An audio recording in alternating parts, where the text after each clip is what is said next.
I can't stop watching this last play. When did you know it was going to be a bad beat? Freeze it! Right? They're going the wrong way. When do you think it occurred to Jarvis Landry fantasy owners this was going to be a fumble and minus 2 points, and you just lost your playoff matchup? We're going to talk about it around the horn. They made it to the end zone, though. Good job. This is why every team needs to hire a rugby coach. I say this 5 times a year. We'll get to that in a second. Happy Giannis Day, National Panel. We start with the news of the afternoon and the news of the next 5 years. Giannis staying put, committing to Milwaukee and the Bucks. 5 years, $228 million.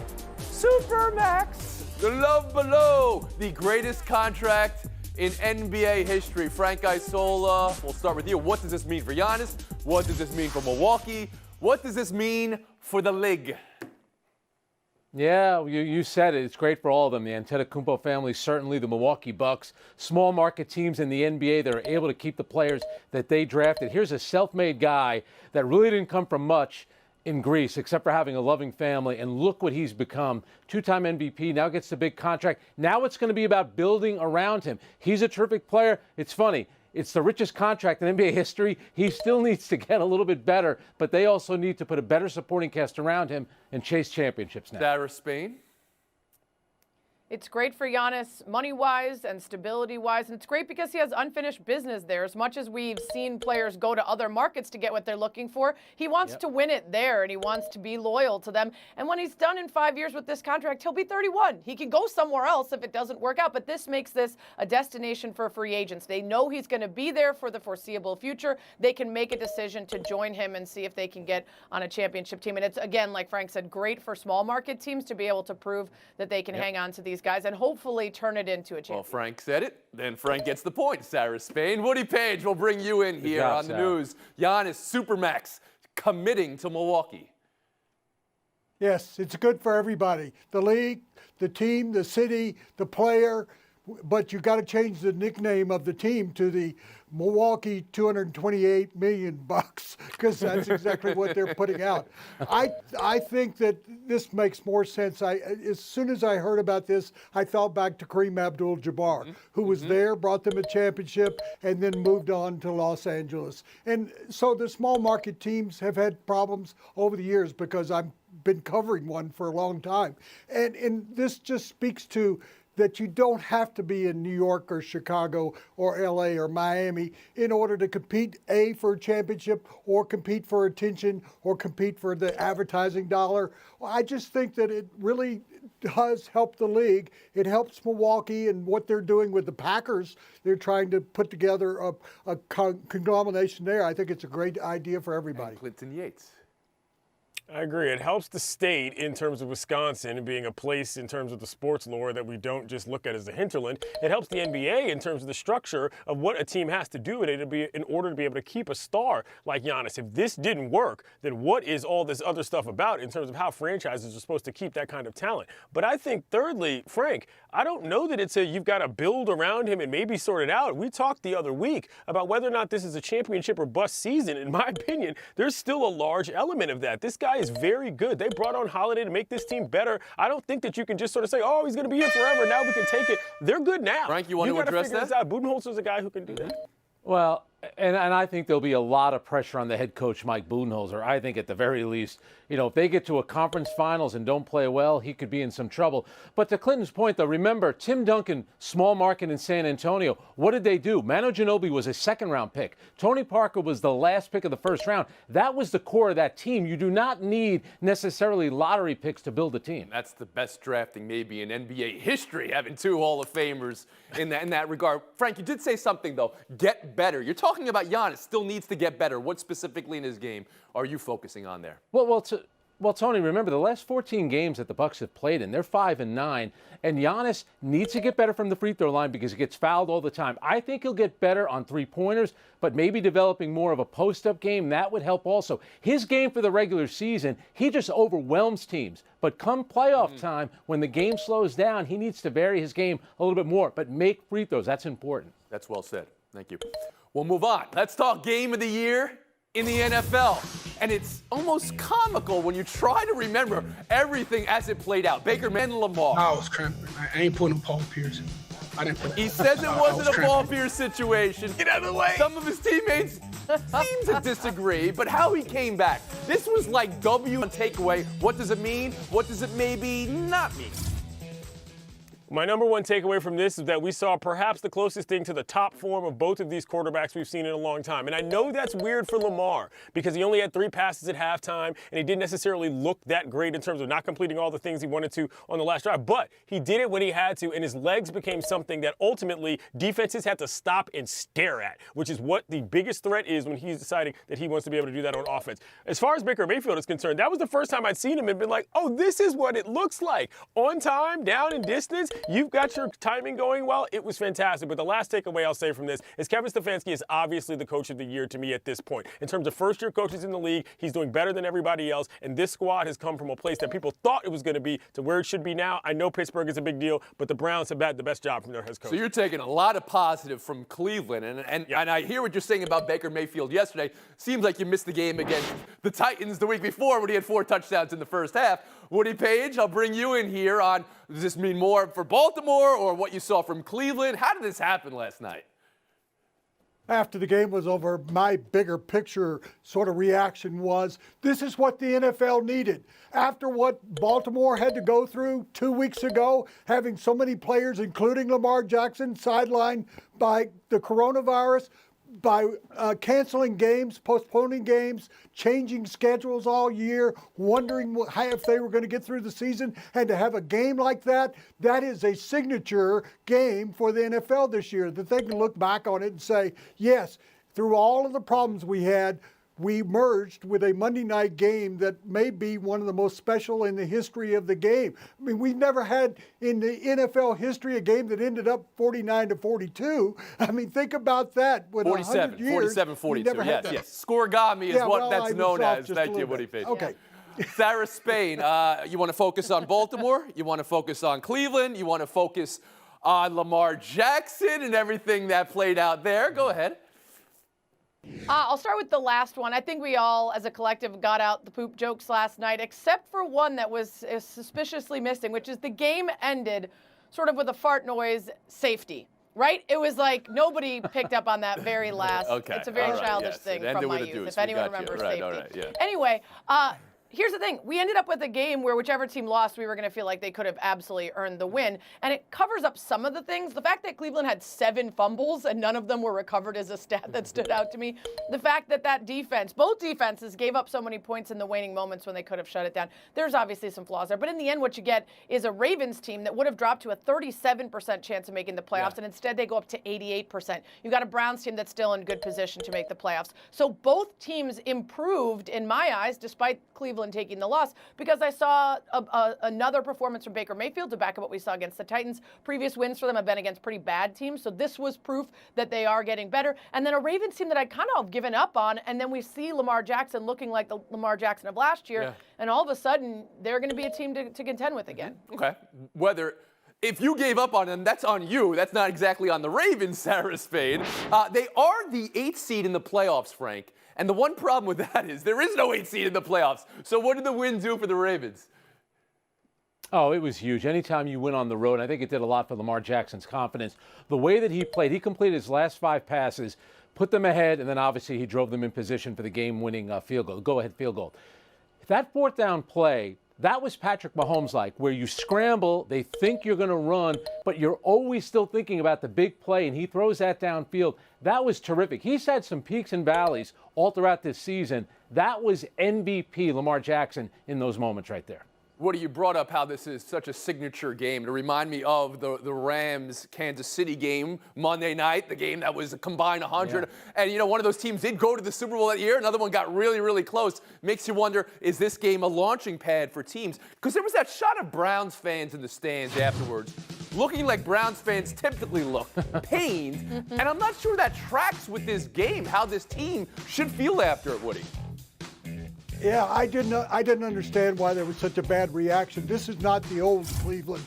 This is the new Cleveland. And given the consideration that they're going to both be in the playoffs, because the Ravens have nothing but peanut butter cups for the rest of the year, and the Jags and the Bengals and the Giants, they're going to get in. And another one of my first thoughts last night is, let's see these teams play again in the playoffs. Well, guess what? It could happen. The Steelers are struggling now. Maybe the Browns, even despite this, or the Ravens could get to the top spot and play as a home field against the other team, or if they both win their first playoff game. So I think there's more to this, and I think the Ravens have turned it around. They're good. The Cleveland Browns, we have thought, were on the verge of being in Tier 1. At least I thought that. And I think both these teams are 1Bs now. Not 1As, but 1B. Sarah Spain, last word at the horn. Yeah, the reason they were acting like that is because they were exhausted. That small group of fans, every time they cut to them, they were losing their minds. I was so impressed by that, so I'll give them a pass on It's being possible a little they were deflated cramping. after all the We don't know. I mean, maybe they were might have cramping. been- We also, cramping. it's possible they bet on the game, because that is just a blow your mind. There are beats and there are bad beats. Scott Van Pelt, no, I mean, this was an inconceivable beat. Clinton, I know you want to break down Lamar's film, his technique, as he was running down the vomitorium, I believe it's called. But go ahead, please. Tone, look at this. Look at the left hand here. It's not the throwing hand he uses to wave this guy off. Whap! Got him. Now you get in. What a move. What a move. The gate is perfect. This is an MVP caliber. Move along, son. What a job. Carefully placed towel. Very carefully placed towel. We'll be back in 2 minutes. Well, it depends. Rockets Spurs preseason game 3 tonight. I don't know if we've ever done a buy or sell on preseason game 3, but we will for James Harden, who's reportedly, allegedly, potentially going to play for Houston. Clinton, what do you expect? What will it accomplish? What do you buy? What do you sell? I'm selling most of this. I did not expect that we would get to this point, considering that the team is apparently listening to trade offers and the guy doesn't even want to play there. So why is he getting on the court? I don't quite understand, other than to satisfy this sort of odd moral responsibility that he has to have for a preseason game. I'm not sure I get it. So you wouldn't play him if you're Houston, if you were, in fact, shopping him. Woody Page, how about you? Correct. I agree with Clinton. That you don't even play him in the game. What is the possibility that he might get hurt, pull a hamstring? He hadn't been practicing. He's been on the road. He just showed up. I mean, why in the world would you play him? Just like guys in baseball, if you're going to trade them, you keep them on the bench. That's the same thing going on here. And if you trade him to Philadelphia, you're going to exchange 15 three-pointers a game for none? Really? Is that a deal you're going to make? Sarah Spain? You keep guys on the bench when the trade has already been made and you're just waiting for the finalizing to send them off. You don't keep them on for however long it's going to take them to get this deal, and it hurts their leverage for him to sit out. It hurts their leverage for it to seem like he is never going to play for them this season. He needs to make it look like he's still a great player who can play with anyone, including this guy, John Wall, for however long it's going to take for them to actually get back pieces that make sense for Houston. Frank Isola. Sarah, you sound like an NBA general manager. I think that's exactly what they're doing. They want to keep him as of right now, and I also think he'll play between 10 and 18 minutes. The good thing was he announced that he was going to be professional. That's really nice of him. But at some point, I think they're going to have to move on from James Harden. Clearly doesn't want to be there. All right. Buy or sell, too. You know, it's almost like when Harden's in the headlines, Kyrie's like, whoa, what about me? When Kyrie's in the headlines, Harden's like, what about me? The latest from Kyrie Irving, he's open to talking again. Frank, this is your account. What to buy, what to sell here? Well, it wasn't that easy. Just sit down with the media, going to answer some questions. And remember, Tony, he mentioned the comment about Steve Nash, where basically anybody could coach the team. He knew that was going to come up. It was a preemptive strike. He brought it up on his own. The only thing missing, the reporters never brought up the comments about LeBron James that LeBron commented on as well. Glenn Yates? Reminder, it's still 2020, and I'm still willing to look at this as when a black athlete tells y'all to back up because he doesn't feel right about how the proceedings are going. It is worth listening to. Now, he might be an idiot otherwise, and this might cause a huge problem within his locker room, but that doesn't mean that what he feels for himself doesn't actually make sense. And in this case, I understand why he's coming back to the table on some level, because you know what? He might not like any of us, and that's fine by me as far as him and how he plays basketball. Woody Page? Well, the solution, Clinton, is the league gives him a special dispensation where he doesn't have to talk. We get tired of hearing him talk when he does talk. He shouldn't have to talk because every time he opens his mouth, I think he says things he ultimately regrets. That's why he didn't want to talk before. It was like a Queen's Gambit talking about pawns. I just think that he should shut up and just play basketball. Be a performer. Sarah, you're shaking your head no. No. We don't tell athletes to shut up when we don't like what they hear. We cover them and we react to them, and they understand that their job is to speak. And sometimes you're not going to feel safe and protected. Sometimes you're not going to feel like people get exactly who you are or understand you. That's the price that comes with being famous. That's the price with saying things. If he wants respect, don't disrespect a two-time MVP and Steve Nash before you've even had one practice. If you want respect and people to understand what you're saying, then don't speak in word salads where you're trying to sound smarter than everybody else, and don't insult people by calling them pawns. He needs to talk, otherwise it sets a terrible precedent, but he also has to understand he's not always going to be perfectly understood unless he communicates better. Clinton, something you want to add to that? That is kind of the attitude that I think makes my point about why he doesn't think that any of this is important. Can you expand on that just a little bit? I just feel that for Kyrie Irving, who he's trying to figure out who he is not necessarily about answering the moral quandaries of any press person or anybody in the NBA. No one's whether asking or not him it's really to. their job or not. Yeah, I think Sarah's point No is. one's asking him to. He offers it up all the time, and then he doesn't like how it's reacted to. He creates the problem and doesn't take accountability for it. I wouldn't consider it a problem, is all I'm saying. Okay. We'll move on. Buy or sell 3. It's a different feeling. Who said it? Oh, he's on the screen right there, and it says Zion right on the screen as well. Zion Williamson. It's a different feeling, he said. This was Pelicans preseason game 2. So let's break down game 2. 33 minutes played, 26-11. Sarah, what to buy, what to sell from Zion? I'm buying. I forgot to get excited for Zion because it's been so long since we saw the Pels, and we're going to get to see him hopefully, actually, without restrictions, which is huge for him and that team. Franco Sola? First of all, the guy's an unbelievable player. He reminded us of that last night. But if I'm Alvin Gentry, I'm sitting there, hang on a second. Last year, we go down to Orlando in the bubble for games for the playoffs. He's on a minutes restriction. The first preseason game in Miami, he plays the third most minutes he played all of his NBA career. Come on now. What's going on? Clinton Yates? It's been since Tobacco Road since this guy felt this free, which is tremendous, and you could tell by the way he was playing on the court. He had a little bully ball in there as well. He was willing to knock people over and try to dunk on them. I loved every second. Woody Page, you need 6 points. Do you have it? Yes, 2 points that I'll start out with. Stan Van Gundy, when he came into town, said no restrictions. Yeah. Number 2, that Zion shot free throws well last night. He won't become Shaq. Yeah. He's a guy that now all right. actually can shoot. You have anything Then I else? can't just foul him. And he rebounded well. Anything else? That's all I got. Oh, Woody, I was there. Clinton Yates, Woody Page, right. taking a back seat for Sarah Spain, Frank Isola. Showdown in 4 minutes. 2 days in a row, Cowboys executives named Jones giving a vote of confidence to Mike McCarthy. Yesterday, Stephen, today, Jerry. Jerry said he can't even dream about Mike McCarthy not being the head coach. Do you believe in that vote of confidence, Sarah, or would it be wise to maybe consider annulling this marriage after the season? I don't know if the dream is a reference to their sleepover, but I think you give someone more than one season if you have a sleepover with them. And there's only one first-year coach with a winning record. Between COVID and injuries, give him another year at least. And the knock is going to be, well, you waited this long with Jason Garrett. Why are you going to do it again with another coach? But I think they will chalk it up to Dak Prescott, and Mike McCarthy will certainly be back next I year. forgot about the sleepover, Sarah. That's a good call. So, yeah, it wouldn't be annul the marriage. It would be cancel the sleepover. Point, Spade.